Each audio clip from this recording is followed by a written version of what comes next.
Welcome. In this video, I'll show you how to add Epidemic Sound to DaVinci Resolve. Before we start, if you don't have an Epidemic Sound account yet, you can use the link in the description or pinned comments to get a 30-day free trial. You'll be able to test premium music, sound effects, and the main features without paying during the trial. So it's the best way to follow this tutorial with your own account.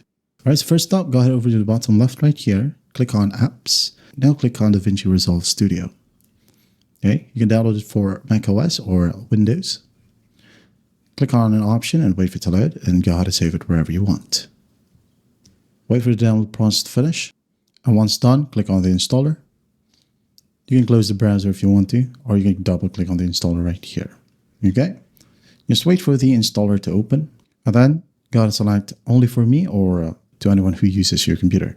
So I'm just going to select only for me. Next, install, wait a bit, and then once done, you can go ahead and run the Epidemic Sound Hub just to check it and to log in. Okay, you can delete the installer right here, by the way, and the hub will be right here in your taskbar. So just click on it and then install it for your DaVinci Resolve.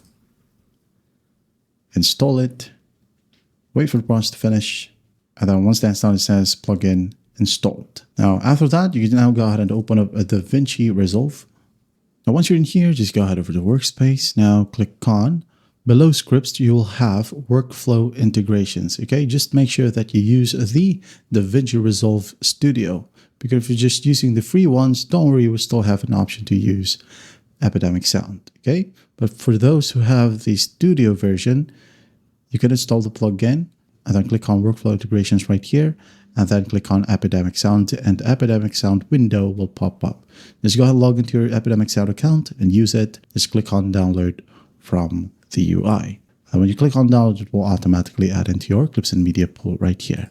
Now, to those who don't have the plugin option for DaVinci Resolve Studio, okay, if you have the free ones only, don't worry. You can just go ahead and download the music from the website or the Epidemic website, or you could go ahead and choose to use the Epidemic Sound app. Okay, so for the website, just look for the music, click on download, wait for it, save it wherever you want, save. Wait for the download process to finish, and once that's done, just drag and drop it. Okay, here we have it. Now, the other option is Epidemic Sound app. This is basically just like the website. Just log in, and then look for the music right here. For example, this one, that one, and then download. Once that's done, you can close the app if you want to, and then go ahead over to the download section in your File Explorer or under Documents. Double click on Epidemic Sound right here. Again, just drag and drop. There you go. That's how simple it is to add Epidemic Sound to DaVinci Resolve. I hope this video helps, and I'll see you in the next one.